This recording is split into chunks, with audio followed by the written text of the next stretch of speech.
The grand chandelier above me sparkled, casting hundreds of tiny reflections across the polished marble floor.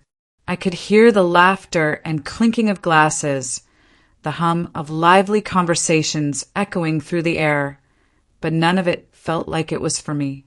In fact, none of it felt like it was even near me. I was out of place, tucked into the hallway, sitting on a chair placed far from the crowd. My sister's wedding was supposed to be a celebration for our family, but for me, it felt like the final confirmation of how invisible I truly was to them. I adjusted the folds of my dress, a deep burgundy satin that clung to my body like it didn't belong either. I looked at the fabric and, for a moment, wondered why I had bothered wearing it. The gown, so elegant, so fitting for a grand occasion, was nothing more than a mask, just like me. I had carefully chosen this dress, hoping that maybe, just maybe, if I looked the part, my presence would matter to someone. But it didn't. It wasn't enough. From the hallway, I could hear the music from the ballroom, soft, melodic, the sound of celebration. My sister, Leia, was the star of the evening. No one had noticed that I wasn't there, that I wasn't dancing with everyone else. My place in the family, much like my place at this wedding, was an afterthought. They never wanted me to be part of their world. I thought, sitting back in the chair, the hardwood digging into my spine. But I didn't need their approval. I clenched my hands in my lap, trying not to show the ache that was starting to creep into my chest. The sting of exclusion was a constant companion in my life, one that I had learned to suppress over the years, to ignore like an old, familiar pain. But tonight, in the glittering glow of my sister's perfect wedding, it had become too much to bear. The door to the ballroom opened suddenly, and Leia emerged, her face glowing with the thrill of being the center of attention. She was flawless, radiant in her wedding gown, and everyone's eyes were on her. She walked past me without a glance, but then her eyes flicked toward me, and a small smirk tugged at her lips. "Guess you don't count," she said, her voice dripping with something cold. The word struck me like a slap, sharp and bitter. I didn't respond, couldn't respond. What could I say? It wasn't new. The dismissive tone, the lack of interest, the way she had always treated me like a shadow. But tonight, those words made it clear that to her I was nothing. I remained quiet, the air thick with the sound of her footsteps as she disappeared back into the crowd. I stayed seated, staring straight ahead, my eyes burning with the tears I refused to shed. The hallway felt like the only place I truly belonged, cold and forgotten. I hadn't just been forgotten. I'd been erased. The quiet hum of the crowd seemed to fade as I stood and moved away from the chair. I needed air. The space outside the venue was cool, a welcome contrast to the warmth of the reception hall. I walked slowly, needing a moment to breathe, to think. But as I neared the door, a faint sound reached my ears, a conversation from within the room. "She doesn't even matter," Leia's voice said, her words sharp and dismissive. "I've always been the one they care about. She's just a side character in this family story."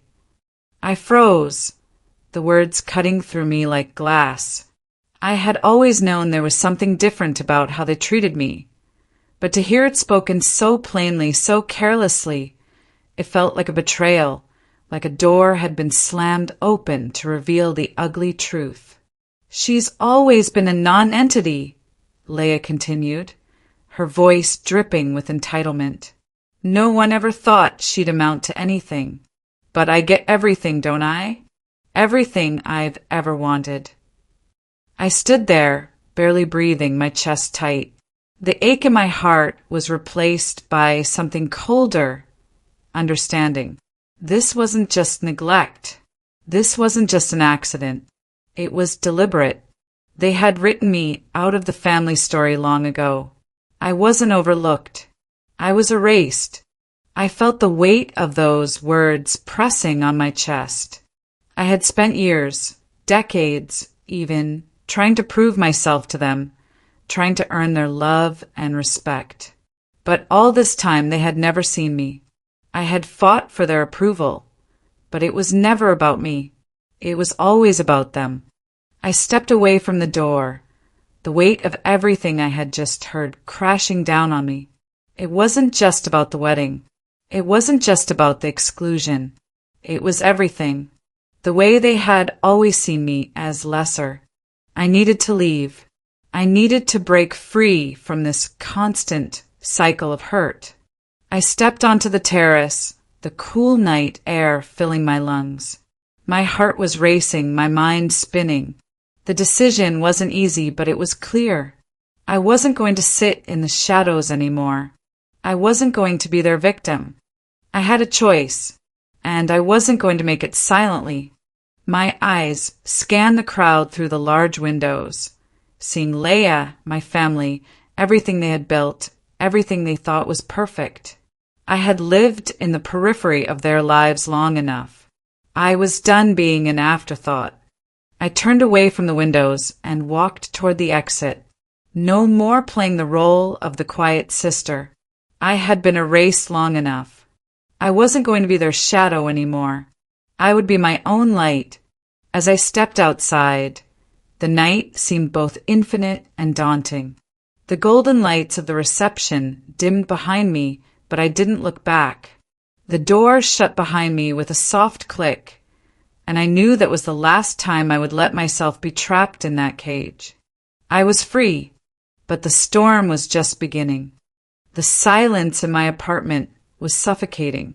I sat on the edge of the couch, the faint hum of traffic outside barely registering as I tried to wrap my head around everything I'd overheard. The words, my sister's, my mother's, kept circling in my mind like vultures, each one picking at my skin. The sting was fresh, but there was something else beginning to rise inside of me. Anger, yes, but something else too. A sense of clarity. I couldn't just let it go. I wouldn't. Not anymore. They'd treated me like I didn't matter for so long, like I was invisible, a ghost in the family. Well, ghosts could be seen and heard if they wanted to be. And I wanted to be heard. I was done letting them dictate my place in their world. I exhaled slowly, standing up from the couch and pacing across the room. My mind was racing. Every feeling, every word from that conversation echoed in my head, demanding to be understood. And I was determined to understand it all. I reached for my phone and began scrolling through the documents I'd saved, the ones from the wedding, the ones I should have ignored but couldn't. I could still hear Leia's voice, cold and dismissive, but now it wasn't just about her. It was about them all. They thought I wouldn't figure it out, that I wouldn't dig. They were wrong. I needed to start somewhere.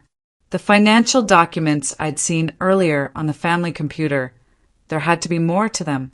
I wasn't just going to sit here, stewing in my own anger. I was going to uncover the truth, piece by piece, whatever it took. That's when I saw it. A document I hadn't noticed before buried under others. The file name was simple, too simple. Deal contract. But it wasn't simple at all. My fingers shook as I clicked it open. It was a contract. A $95 million deal. My father's name was at the top, along with a business partner I didn't recognize. The numbers blurred in front of my eyes for a moment, but I pushed through, my breath coming quicker as the magnitude of it all sank in. This was big. This wasn't just business, it was power. My family had been using their wealth and influence to control everything. Everyone, including me. This deal, whatever it was connected to my exclusion from the family's inner circle. My mother's involvement only confirmed it. I muttered aloud, more to myself than anyone, It's never just about money, is it? It's about control. I sat back in the chair, the document still open in front of me. This wasn't just about betrayal anymore. It was about power. The power they'd held over me, over everything in our family. And I had been blind to it for so long. But not anymore. I didn't waste any time. I made a call to Nikki. She was the only one I trusted. My best friend. My ally. I needed her help to dig deeper into this. She'd always had an eye for detail, and I needed to find out everything about this deal, about everything they had kept hidden. We arranged to meet the next morning in a quiet cafe away from the family's prying eyes. I didn't need anyone catching wind of what I was doing. This wasn't just about finding out secrets anymore. It was about taking control of my own life. When I sat across from Nikki in the dimly lit cafe, she could see it on my face. The weight of the truth was already pressing down on me, but there was something else too. A spark of resolve. She didn't ask any questions. Nikki knew me too well. "You've got something, haven't you?" she asked, her voice low, as if she knew this was going to get complicated. I nodded and slid the documents across the table to her. Her eyes narrowed as she scanned them, and I watched her face change as she absorbed what I had found. "Jesus," Nikki muttered, her fingers tracing the numbers on the page. This is huge. You're right, Ava. It's not just about business." I could feel the adrenaline coursing through me, but I wasn't letting myself get overwhelmed. Not yet. I needed more information, and I knew exactly where to look. "You don't have all the pieces yet, do you?" Nikki asked, her tone shifting. "There's more. I know a guy, a friend of Leia's who used to be around when the family was making deals. He might know something." "Do it," I said, my voice firm. "I need to know everything. How deep this goes." I could see her hesitation, but she nodded. "I'll meet him tomorrow, find out what he knows." We both sat in silence for a moment, the weight of what was unfolding settling over us. This was bigger than just family politics. This was about the life they had built at my expense, and it was time to bring it down. The next few days passed in a blur of phone calls, emails, and text messages. As I dug deeper, I uncovered more about the deal, more about my father's shady business practices. But it wasn't just my father. Leia's manipulations were coming to light too. Then Nikki's call came. She had met with the friend. "She's been manipulating everyone, Nikki said. "This deal, the inheritance, it's all part of the plan. And the worst part, it looks like she's been doing it for years." I felt a cold knot form in my stomach. "What do you mean?" "I've got copies of her messages with one of the business partners," Nikki said. "She's been using her charm to secure business deals, including one that's going to affect your inheritance. This could all come crashing down, Ava." The silence between us stretched, the truth sinking in. "No one's untouchable," I said, more to myself than to her. "Not even her." I wasn't done. This was just the beginning. I spent the next few days combing through more documents. But the real bombshell came when I stumbled across a letter from my father. In it, he confessed to covering up the origins of the deal. The truth was there, hidden in black and white, implicating not only him but my mother as well. They had all been part of it. They had lied to me, manipulated me, kept me in the dark for so long. I felt sick.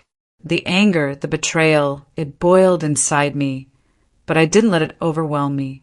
I couldn't afford to. Not now. I had a decision to make. I had been excluded for so long, made to feel like I was nothing. But I wasn't nothing. I never had been.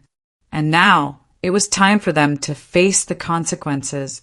I stood in front of the mirror, holding the evidence in my hands.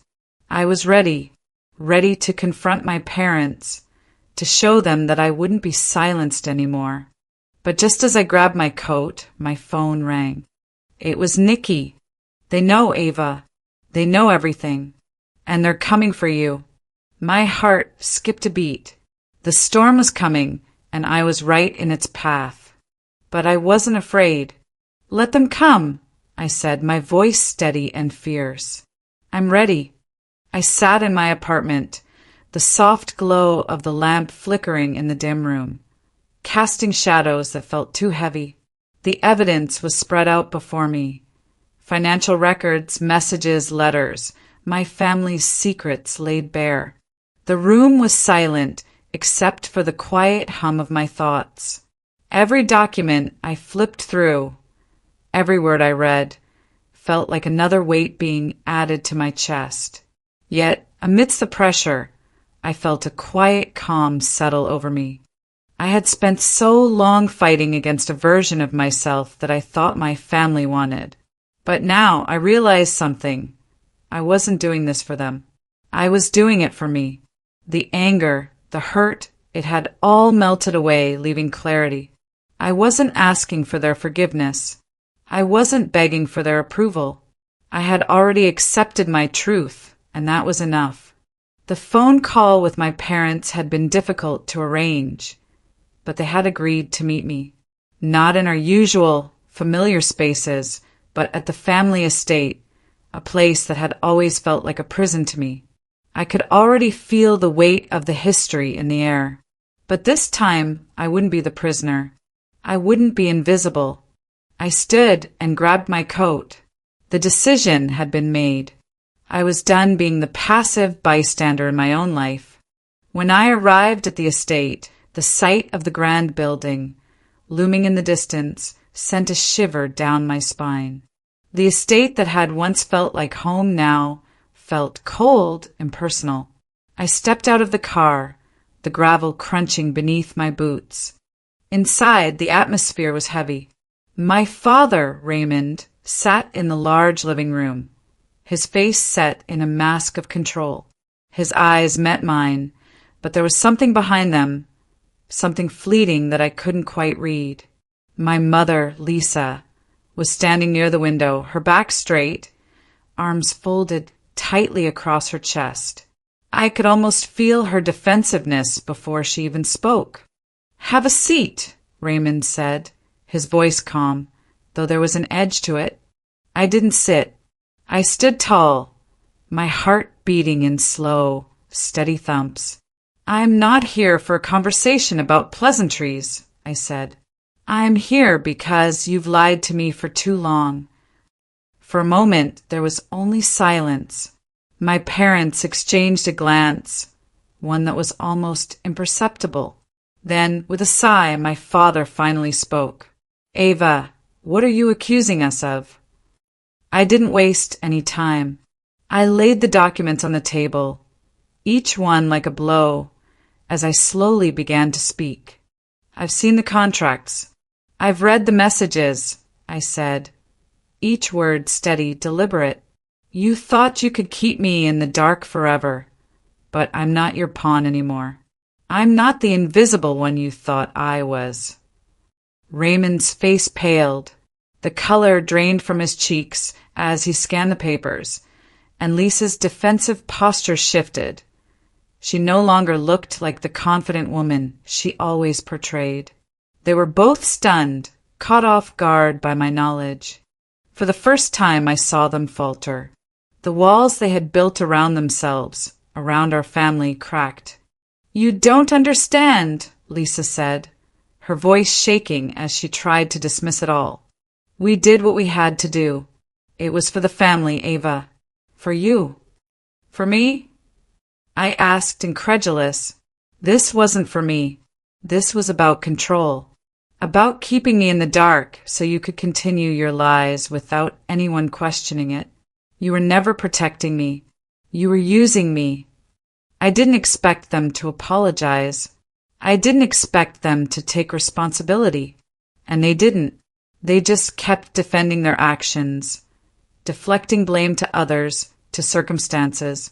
but their words had lost their power. As I stood there, the room feeling colder by the second, I realized something.